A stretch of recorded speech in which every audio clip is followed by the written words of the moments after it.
Buenos días, sean todos bienvenidos. Vamos a dar inicio a este panel que tiene por nombre La educación como pieza clave para el desarrollo cooperativo. Démosle un fuerte aplauso a nuestros panelistas, el doctor Antonio Mendoza Hernández, coordinador del proyecto de una sociedad cooperativa de ahorro y préstamo del alumnado de la UNAM, un ahorro en manos del alumnado.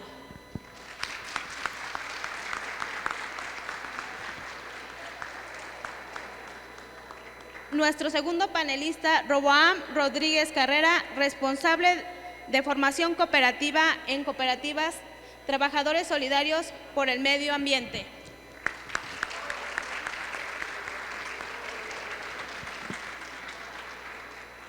Damos la palabra al doctor Antonio Mendoza para que dé inicio con este foro. Gracias. Hola, buen día. Voy a parar.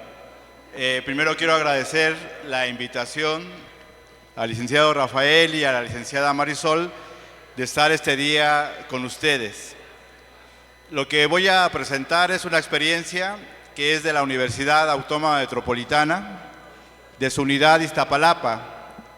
Se ha conformado el primer grupo de ahorro solidario llamado Panteras, como parte de un proyecto de una sociedad cooperativa en manos del alumnado de la UAM, un ahorro en manos del alumnado.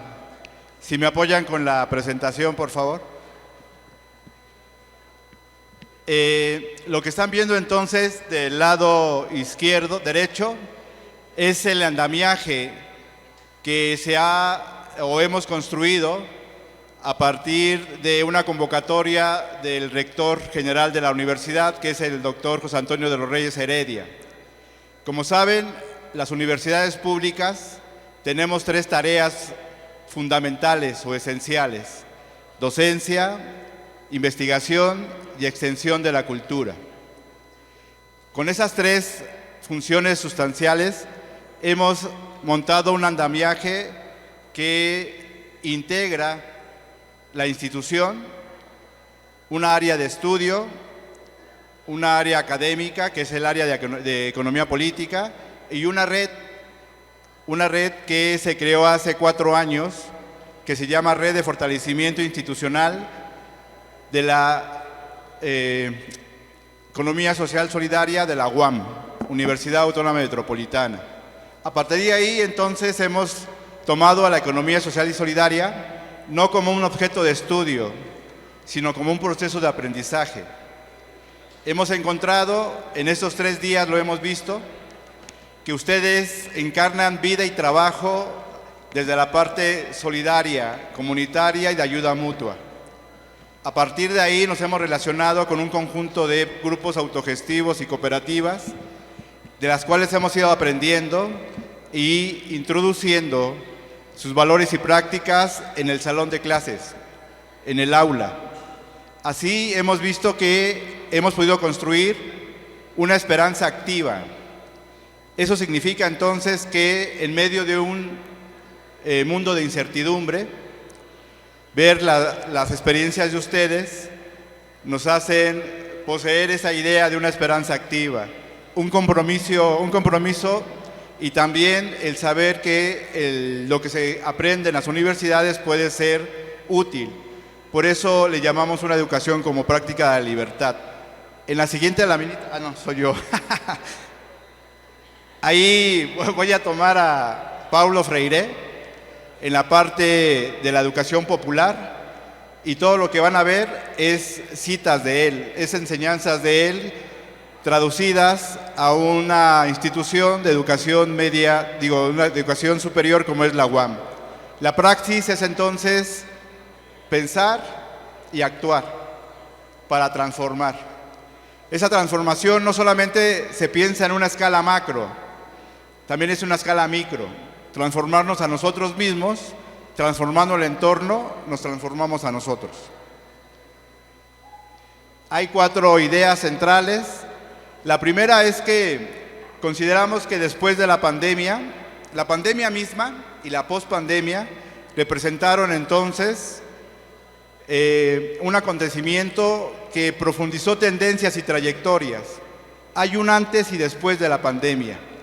Y creo que dentro de eso, después, es que hay un mundo de incertidumbre para los jóvenes.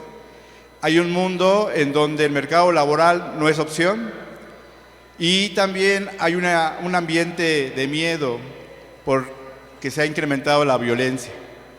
Después queremos hablar acerca de los sujetos en el sentido de crear, nuestro anhelo es construir una sociedad de socios, pasando entonces con la idea de la parte de las sociedades cooperativas y la economía social solidaria como una pedagogía de la praxis, retomando a Paulo Freire, y finalmente hablar del aula como un espacio en donde todavía nosotros tenemos la oportunidad de transformar realidades. Son 3 láminas como de contexto. Esta primera es de incertidumbre. Como país necesitamos generar 1.36 millones de puestos de trabajo nuevos cada año. Eso entonces implica que hay jóvenes que no encuentran una oportunidad en el mercado laboral convencional. Por lo tanto, es incapaz de absorber la fuerza de trabajo de los jóvenes y están subempleados y precarizados. Entonces, tenemos esa otra posibilidad. No esperar que se generen oportunidades del parte del mercado convencional, sino hacerlas nosotros, crear nuestras propias oportunidades dentro de la economía social y solidaria. Y esta última idea, como contexto, ha incrementado la violencia. El espíritu de la época parece ser que nos acompaña en el sentido de la incertidumbre y el miedo. Tan solo en este sexenio se han incrementado las desapariciones forzadas. Todavía nosotros recordamos en los días pasados, ¿no?, lo que pasó en este rancho, de jóvenes que iban a buscar empleo y lo que encontraron fue una desaparición. Ante esas 3 cosas, un mercado laboral precario, pocas oportunidades y un ambiente de violencia, creemos que la economía social y solidaria como una praxis pedagógica o como pedagogía de la praxis podemos encontrar muchos referentes. Eso que están viendo es la primera y segunda generación de un proyecto único en el país. Es un proyecto de una sociedad cooperativa de ahorro y préstamo en manos del alumnado. Esta idea nació porque 4 estudiantes de la universidad se preguntaban si podían ahorrar mientras ellas estudiaban, porque al egresar ellas encuentran un mercado laboral que no hay opción y tampoco tienen ningún tipo de fondo para hacer frente a la incertidumbre. En ese sentido, ellas preguntaban si podían ahorrar mientras estaban estudiando. Y nosotros dijimos que sí, que dentro del sector social de la economía y dentro de la economía social y solidaria está el ahorro y préstamo solidario. Y a partir de ahí empezamos a construir esta posibilidad. A partir de estas 4 necesidades sentidas, y la universidad, como esta forma de una extensión a la cultura, empezó a hacer la investigación y la docencia para crear esto. Este es el andamiaje que hemos transcurrido de hace 4 años. Hace 4 años empezamos el proyecto, el año pasado fue el banderazo y hemos hecho ese recorrido. Algunos de ustedes, este diagrama es de su experiencia de las cooperativas de ahorro y préstamo. Cuando buscan constituirse, hacen una ruta crítica. Esta ruta crítica es inspirada en su trabajo de ustedes. Hemos hecho seminarios, capacitaciones, hemos creado los consejos, tenemos nuestra acta constitutiva, un borrador, y como saben, una parte de ello, para llegar a ser una sociedad cooperativa de ahorro y préstamo, es necesario un grupo de ahorro solidario. Esta es la 3ª generación del proyecto y nos constituimos el día 13 de enero de este año. Son 27 socios y socias y tienen un ahorro semanal. Hemos hecho 3 ciclos. Estamos en el tercer ciclo de ahorro. Este es nuestro organigrama. Yo soy vocal. Y los compañeros son presidentes. Esa figura de guardián es la que conocemos en ustedes como tesoreros, pero ellos se pusieron guardianes. Hay entonces presidente, secretario, guardianes, y la doctora Elizabeth Concha y un servidor somos vocales. ¿Cómo aspiramos a introducir al aula la experiencia de vida y de trabajo de ustedes?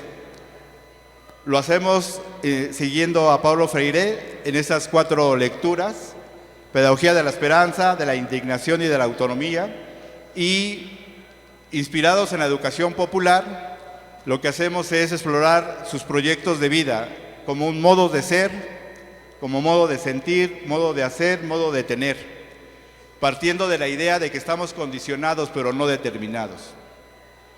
Donde yo vengo es en Iztapalapa y es la periferia de la periferia. Iztapalapa queda hacia el oriente y está en comunicación con municipios como Nezahualcóyotl. Y entonces a partir de ahí los chicos pueden ahorrar desde 50 pesos hasta 150. La población de la universidad, de sus 5 unidades, son de 60,000 alumnos.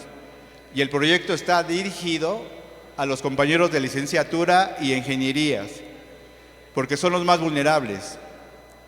Las cajas de ahorro, recordando al padre Ugalde, nació de la mano de los que estaban más desfavorecidos. El instrumento del ahorro y el préstamo es entre ellos pequeños ahorros para pequeños préstamos. Este es lo que conocemos como la economía mixta. Está el sector privado social y el sector público. En estos días que han pasado, hemos visto cómo nuevamente el Estado es el monopolio de las leyes. La lucha por la RASCAT, si ustedes la recuerdan, lleva años y no se ha modificado. Compañeros como Marín Rubio, no sé si lo conozcan, Undeco, Anenecuilco Morelos, él es una inspiración. Ya la cooperativa no opera, pero ahí encontramos una inspiración de cómo es entonces la parte de la creación dentro del sector social. Nosotros no vemos una opción, con todo respeto, en el Estado, en el sentido de las leyes. En el sector privado tampoco. El Estado se ha convertido en el logro filantrópico y el Estado y la parte privada es una forma de hacer un intercambio desigual. La propuesta que tenemos es volcarnos al propio sector. Entre nosotros y nosotras, las universidades son del sector social. Volcarnos significa entonces que juntos, sociedades cooperativas, movimiento, unidades económicas y los socios y socias, trabajemos conjuntamente. Porque lo que ven ahí, solo lo que está en rojo, es lo que podemos hacer algo. Tenemos una posibilidad dentro de eso que está en rojo, porque lo demás ya está cooptado, porque lo demás es bajo otros principios que son ajenos a la naturaleza, y la idea es conformar una sociedad de socios. Esa es la definición que nos brinda el sector social de la economía. También en rojo están las palabras clave en donde podemos sentir cierta simpatía: la parte asociativa, la solidaridad, la cooperación, la reciprocidad, como un sistema socioeconómico. Esas son las 6 figuras que la Constitución reconoce dentro del sector social. Para nosotros es importante porque es la propiedad social la que nos puede permitir tener otras relaciones sociales distintas. La propiedad privada no nos permite eso, la propiedad social sí. Y todavía en este país el 51% de la propiedad es social y tenemos ahí una posibilidad. Esto es lo que hacemos desde el aula. Se llama Pasaporte de Economías Alternativas. Y es lo que les decía, desplegarnos hacia el sector significa, como movimiento y también como trabajadores, conocer experiencias de manera viva. Ese pasaporte lleva a los estudiantes, allá en Ciudad de México, a conocer experiencias desde la autogestión y también desde las sociedades cooperativas. Los estudiantes van a esto con los compañeros que los conocemos, La Imposible, Rojo y Negro, Café Cafeína o Casa Cafeína, Las 400 Voces, Pausita Café, 2 ferias de multitrueque, es el Fausto y Multitrueque Michuca, y Chapata Vive. Los compañeros de Chicle se acaban de integrar y Bambú. Y ahí entonces empezamos el acercamiento de las y los estudiantes con los compañeros que nos dejan entrar a su casa, es decir, a donde están ellos con sus emprendimientos. Esta parte entonces la utilizamos para que el estudiantado pueda pasar de su curiosidad a algo ya más en el sentido de la construcción del conocimiento, como se puede definir a la epistemología. Entonces, Paulo Freire nos dice que no hay docencia sin dicencia. Eso significa entonces articular teoría y práctica, para que entonces evitar que la práctica se convierta solo en un activismo y la teoría se convierta en demagogia. Enseñar no es transmitir conocimiento, es construir y generar los espacios para poder entonces aprehensión de la realidad con H. Aprehensión con H significa interiorizar la realidad de nosotros y enseñar, pero a partir de una especificidad, es decir, de un contexto bien determinado. ¿Por qué educar? ¿Para qué? ¿En nombre de quién? ¿En qué sociedad y para qué sociedad? Esto también es desde el aula y hacemos un seminario permanente en el sentido de lo que decía Juan José ayer, hay que estudiar. Y entonces formamos un seminario permanente que es de manera extracurricular, porque en la UAM no hay un tronco de la economía social y solidaria, lo construimos desde afuera. Y este seminario que empezó hace 2 años, vamos en la 6ª edición, ese no se ve, pero es la parte de poder transmitir entonces una práctica pedagógica a partir de fines y también de una posición política. La política y la ética la entendemos como parte que nos da la condición de humanos. Esta es otra desde la comunidad. Esa es una experiencia que tuvimos en la alcaldía de Iztapalapa. Nos invitaron a ser parte de la primera escuela de formación de sujetos cooperativistas. Esta idea es una cooperativa, como saben, de consumo, de producción, se forma con 5 integrantes y es relativamente, cumpliendo los requisitos, fácil de poder hacerla. Los compañeros dicen que es lo más difícil es formar al sujeto cooperativista. Y con ellos aprendimos entonces esa idea de formar o construirnos juntos como sujetos de esa realidad. Esta es otra experiencia desde la comunidad. Ayer estuvieron con nosotros los compañeros de LF del centro. Con ellos en el 2024 tuvimos un seminario permanente. En la experiencia pasada fueron estudiantes de licenciatura. Les puedo decir que a partir de esa experiencia, compañeras que se ven en la foto, se llaman Ana Karen y Paula, formaron su propia cooperativa después de participar en la alcaldía. Y en esta experiencia son estudiantes de grado, de maestría y doctorado, y que también han estado haciendo esta parte de algo en su comunidad. Nosotros creemos que desde la universidad podemos hacer una puerta para generar puentes y hacer pueblo. Esta parte es entonces que dentro del aula se pueda hacer un trabajo desde esta parte de la pedagogía de la praxis. Esa experiencia ya fue publicada en ese artículo. Compañeras y compañeros que participaron en esa experiencia, pudimos hacer esta recapitulación. Y tenemos entonces 5, ya con esto voy finalizando, es que el primer punto que hemos aprendido es que nosotros hay que reconocer que estamos parcialmente alineados porque fuimos producidos dentro de un contexto de poder. Yo esto lo resumo como cada quien, bueno, yo llevo dentro de mí un pequeño burgués. Ese pequeño empresario o pequeño burgués que tengo adentro, entonces hay prácticas neoliberales. Tengo que reconocerme primero desde eso para poder después aspirar a poder compartir una educación anticolonial, no mercantil y no patriarcal. Son los 3 poderes con los que nos enfrentamos todos los días. Un poder ajeno, un poder colonial en el sentido de que conocimientos nos son impuestos. Un poder mercantil en el sentido de que todo lo que hay allá afuera, saliendo de ese portal, está diseñado por el capital. Y tercero, que hay un reconocimiento. Ayer se hacía un reconocimiento a las compañeras, que me parece importante, pero también creo que tenemos que reconocer que todavía hay prácticas patriarcales dentro de las organizaciones.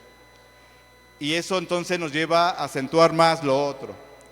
Finalmente, estos son algunos resultados. Como saben, estamos en la escuela, en la universidad, y los resultados también tienen que ser con tesis, con obra publicada, y estos son de las y los estudiantes. En el primero está la experiencia de Mocapa, que les decía a ustedes que son las 4 compañeras que iniciaron el proyecto de una sociedad cooperativa. Y las demás son experiencias de compañeros que han hecho su tesis con estas temáticas. Esta es la parte ya para terminar. Aquí sigo a 4 autoras. El primer autor me dice, Pablo Freire, que tenemos una oportunidad, ¿no?, para transformar nuestros entornos, transformándonos a nosotros. En el momento en que nosotros, como Comisión de Educación, estamos involucrados en un proceso, nos estamos transformando a nosotros mismos, transformando esa realidad. La otra autora se llama Bell Hooks. Y Bell Hooks, que es una feminista, nos ha enseñado que el aula es todavía el espacio privilegiado para transformar o trastocar la realidad. Las universidades cuesta mucho trabajo moverlas o transformarlas, pero se puede transformar desde adentro y desde el espacio más íntimo que tenemos en el proceso de enseñanza-aprendizaje, que es el aula. La otra autor es de la Cerda, Dalia de la Cerda, también feminista. Ella nos recuerda que los académicos tenemos un privilegio. Y dice ella que para poder entonces atenuar ese privilegio se debe de compartir, se debe de socializar, para que no seamos académicos de aula, académicos de cubículo. El último autor, son 2 autoras, se llama Gibson y Graham.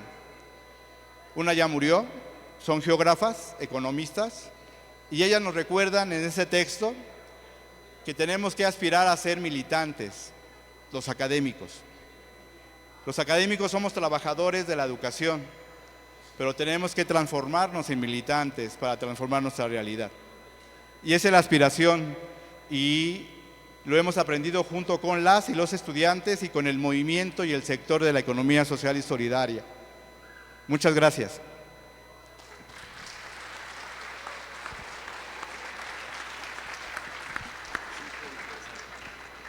Dejamos la palabra a Roboán Rodríguez Carrera para que continúe.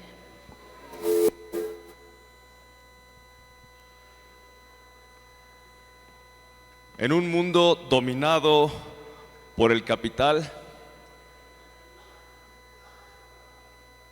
el oprimido, el sujeto oprimido, normalmente no busca eliminar la opresión,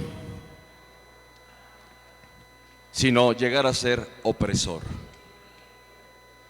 En un mundo donde desde el hogar se nos enseña a competir contra todo mundo, contra toda idea y ser el mejor, en ese mundo El sujeto oprimido jamás buscará eliminar la opresión, sino ser algún día el opresor. Esa es la teoría del gran pedagogo Paulo Freire, que comentó en varias ocasiones nuestro compañero.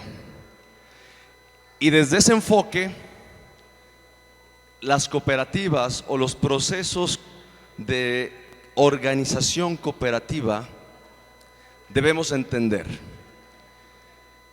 Para hacer un hilvanaje de las ideas que muy atinadamente expresó el profesor, en la antepenúltima diapositiva decía hasta abajo, él no lo leyó, pero yo sí, con mucha atención, decía: toda educación es educación política. Toda educación es educación política.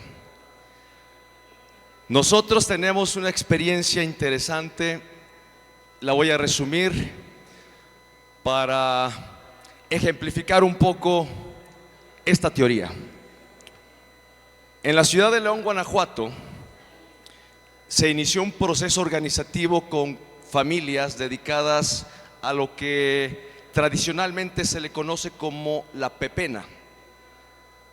Salir a las calles o a los tiraderos o a los rellenos sanitarios a seleccionar el material que puede ser reutilizado, reciclado y obtener un ingreso personal o familiar. Hasta el objeto más insignificante que tengan ustedes en su bolsillo es de interés para el mundo del capitalismo. Si meten la mano a su bolsillo y sacan una hoja de papel vieja, ese material le interesa al capitalismo como papel de reciclaje o como basura. Y van a decir ustedes: ¿y por qué al capitalismo le puede interesar la basura? Tal vez no se han preguntado, pero por cada kilo de basura que generamos en nuestro hogar y en este evento también, los municipios pagan, ¿sí?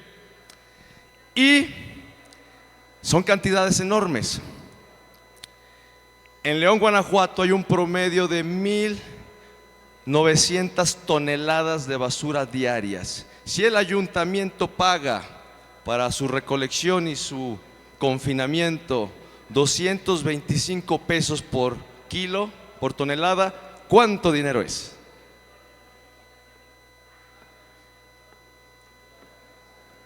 Se realizaron procesos de concesiones. ¿Qué quiere decir? Servicios públicos concesionados a sectores privados. En la mayoría de los municipios ahora ya no se tienen servicios de recolección pública, ahora son servicios privados donde el particular cobra al ayuntamiento por cada kilo, por cada tonelada de basura. Eso quiere decir que se volvió un gran negocio. ¿Qué pasó en León, Guanajuato? Al ver que todo esto era un gran negocio, las familias que tenían la oportunidad de sobrevivir, ¿sí?, en el mundo, o que nosotros denominamos el submundo de la pepena, fueron limitadas incluso a poder sobrevivir de eso. Las personas salieron a las calles a protestar, a pedir que mínimamente les dejaran sobrevivir de la recolección de los residuos. Vean ustedes hasta dónde llega el monopolio del capital. Emiliano Zapata decía tierra y libertad, los compañeros decían al menos basura y libertad.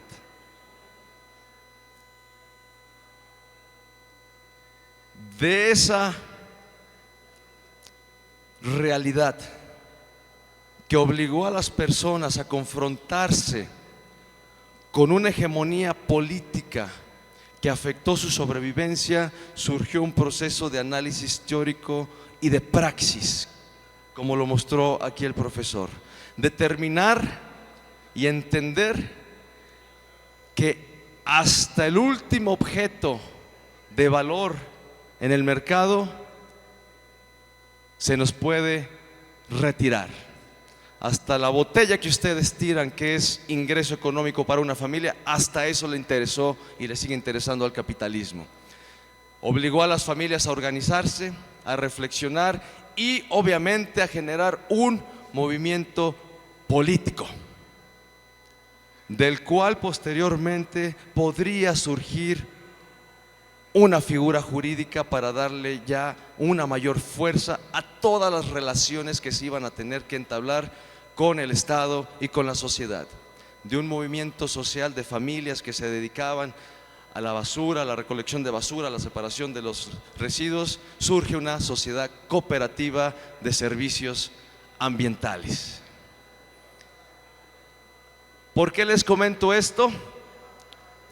Porque en el proceso para entender lo que estaba sucediendo y lo que podían cambiar y podíamos cambiar, muchas personas, sintiendo incluso la opresión a ese nivel, no quisieron ser parte de este proceso. ¿Qué quiere decir? Como lo comentó muy atinadamente el profesor, lo complicado no es constituir figuras jurídicas. Eso se hace, se escribe, cortas, pegas, vas, firmas ante el notario, protocolizas y de un acto mágico de protocolización tienes una sociedad cooperativa.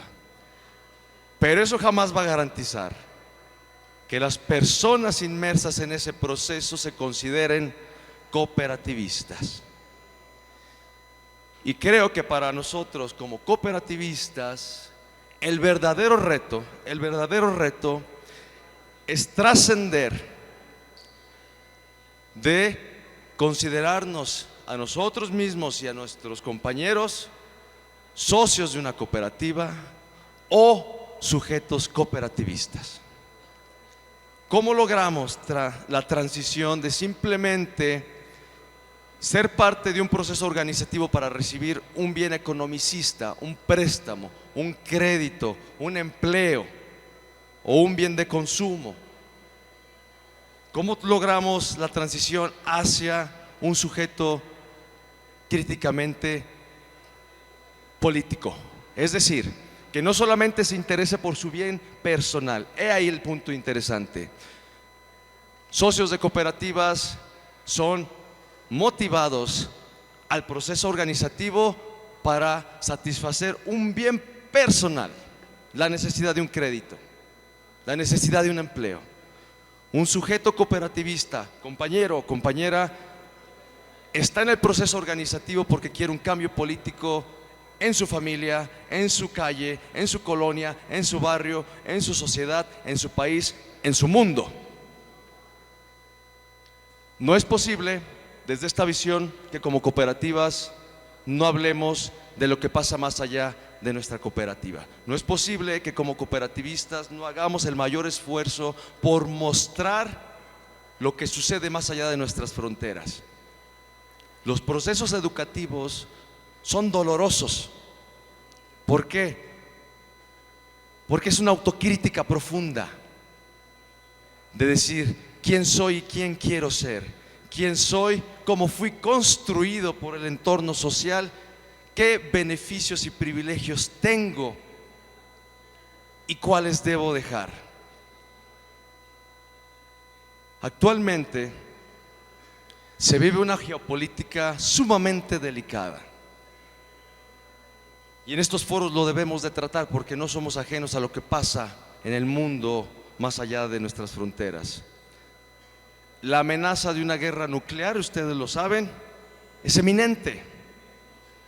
Lo que está pasando en Gaza, en Palestina, en todo Medio Oriente, debería ser tema de estudio de nuestras cooperativas. ¿Por qué? Porque el elemento central que dibujó el profesor y del que todos hemos hablado aquí es sentido de solidaridad. Es decir, que me duela el dolor ajeno, que me duela cuando un niño es mutilado, que me duela cuando hay un niño viviendo en la calle, que me duela cuando hay familias de migrantes pidiendo en las esquinas por un taco, por un peso, por un centavo.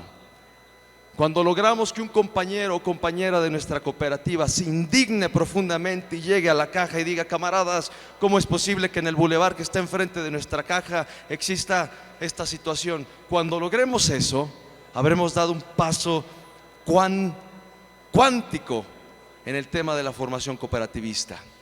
El reto es generar estos espacios de autocrítica para generar entonces un sentido de indignación racional que permita la organización más allá del beneficio personal. La cooperativa en León, Guanajuato, de servicios ambientales, continuamente tiene una confrontación con el poder fáctico.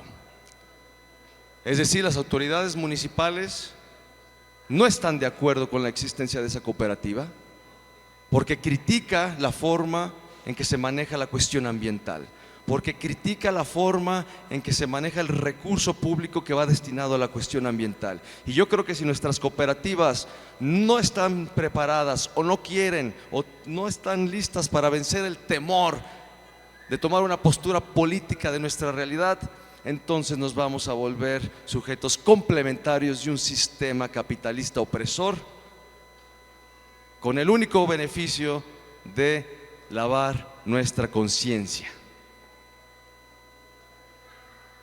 Deseo que de este foro surjan otros más enfocados a la transición de proyectos economicistas para resolver necesidades inmediatas a procesos organizativos para proponer cambios políticos en nuestra realidad inmediata. No me refiero únicamente a cambiar gobierno federal, no, me refiero a cambiar la situación de nuestros barrios, de nuestras colonias. Si no incidimos desde esa visión sencilla y popular que es nuestra realidad inmediata, créanme, camaradas, estaremos únicamente coadyuvando con la profundidad de inserción del sistema capitalista que cada vez avanza y avanza en la mentalidad de nuestros jóvenes y de las futuras generaciones. Que las cooperativas sean pues entonces centros de estudio de la pedagogía para la liberación. Si educamos para liberar, entonces tenemos que educar para ser sujetos de construcción de política. Gracias, éxito.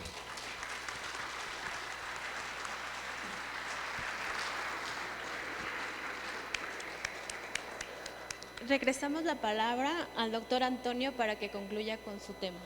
Gracias. Quiero dejar dos ideas. La primera, entonces, que creemos que la Comisión de Educación debe de estar anclada a una praxis, y esa praxis debe de tener tres ámbitos: la educación, la formación y la capacitación. Esas tres cosas no son ajenas a nosotras y a nosotros.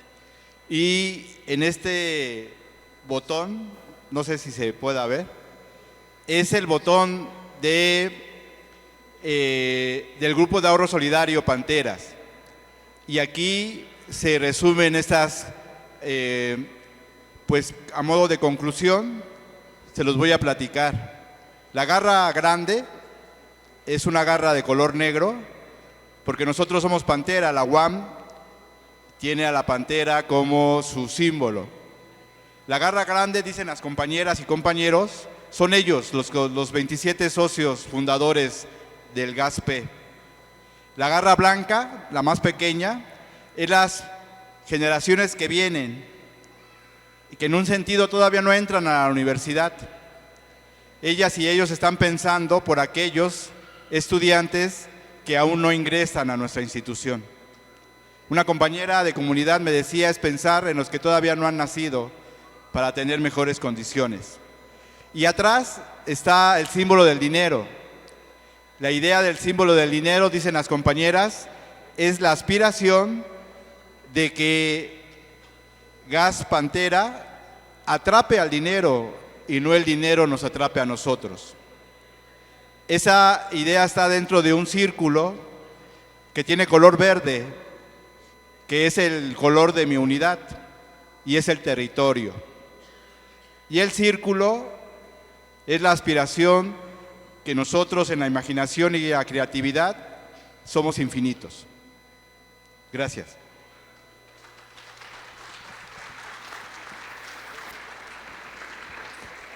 Agradecemos su participación y otorgamos un reconocimiento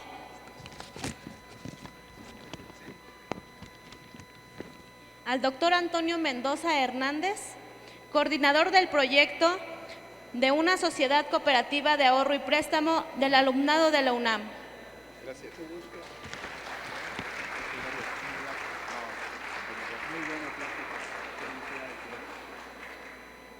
Y a Roboán Rodríguez Carrera, responsable de formación cooperativa en la Cooperativa Trabajadoras Solidarias por el Medio Ambiente.